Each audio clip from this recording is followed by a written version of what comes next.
You know, when you tune into the NFL playoffs, you're expecting a nail-biter, right? A down-to-the-wire finish.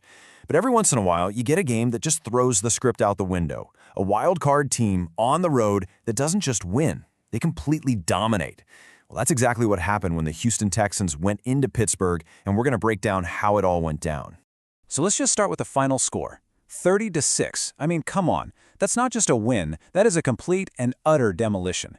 When you see a scoreline that lopsided in the playoffs, you know there's a wild story behind it. And, if that score doesn't blow you away, get this. This was the very first time in the history of the Texans franchise that they won a playoff game on the road. They didn't just make a statement, they made history. Okay, let's dive right into this. The big question is, how in the world does a wildcard team go on the road into a hostile environment and just do that? The answer's in the numbers, but maybe not the ones you'd think. All right, check out the total yardage here. The Texans put up over 400 yards of offense, while the Steelers couldn't even crack 200. I mean, they more than doubled them. And yeah, that gap tells you a lot. But honestly, it's not even the craziest part of this whole thing. Nah, the real story, the reason we're going to be talking about this game for years, it wasn't just about Houston's offense. It was about their defense putting on what you can only call an absolute masterclass in playoff football. Just let this number sink in for a second. 175. That's it. That's all the Steelers' offense could muster for the entire game. It was a complete and total shutdown. And this is where it gets just absolutely wild. The Texans' defense didn't just stop the Steelers' offense. They scored more points than them. Yeah, 2 touchdowns from the defense alone. I mean, they took a future Hall of Famer in Aaron Rodgers and just completely erased him. Now, QBR, it's basically a stat that tells you how effective a quarterback was. A 14.3 is, well, it's terrible. It was the absolute worst playoff game of his entire 22-start career. They made one of the greats look like he'd never seen a football before. And you better believe they knew it. After the game, Texans safety Kalen Bullock basically said what everyone was thinking. They weren't just playing like the best defense in the league. They knew they were. Okay, so here's the moment the game really flipped. It was still pretty tight, just 10-6 in the fourth quarter. It could have gone either way. Then, boom, Sheldon Rankins scoops up a Rodgers fumble and takes it all the way to the house. That one play, that's what broke the Steelers back and just opened the floodgates. And just to put a bow on this whole thing, what they did was literally historic.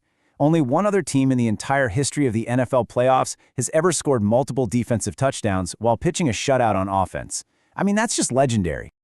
All right, let's switch gears and talk about the quarterbacks, because this is where the story gets really interesting. If you just looked at the box score without any context, you'd get the completely wrong idea.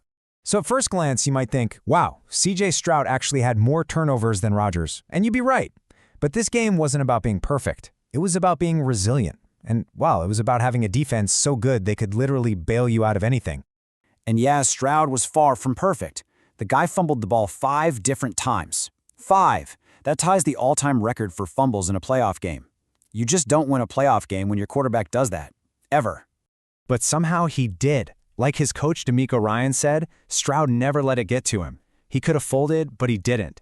That ability as a young QB to just shake off a bad play and get right back in there, that's what kept him afloat until the defense could take over and just win the whole thing. You know, a game like this, it's more than just one win or one loss. This 160-minute beatdown sent 2 huge franchises rocketing in completely opposite directions. For Pittsburgh, man, this was an absolute catastrophe. That's 9 seasons in a row now without a playoff win. A first for any coach in their storied history. Fans were literally chanting, "Fire Tomlin." Now they head into a long offseason with some really tough questions and absolutely no easy answers. But the Texans? Oh, their story is just getting started. With their tough young quarterback and that historically dominant defense, they're moving on. They're heading to the next round, and they are riding an unbelievable wave of momentum. So, what does this all mean? What do we take away from this? Did we just watch the beginning of a new powerhouse in the AFC, built on that insane defense? And did we just see the final, crushing end of an era in Pittsburgh? Well, that's the question on everyone's mind.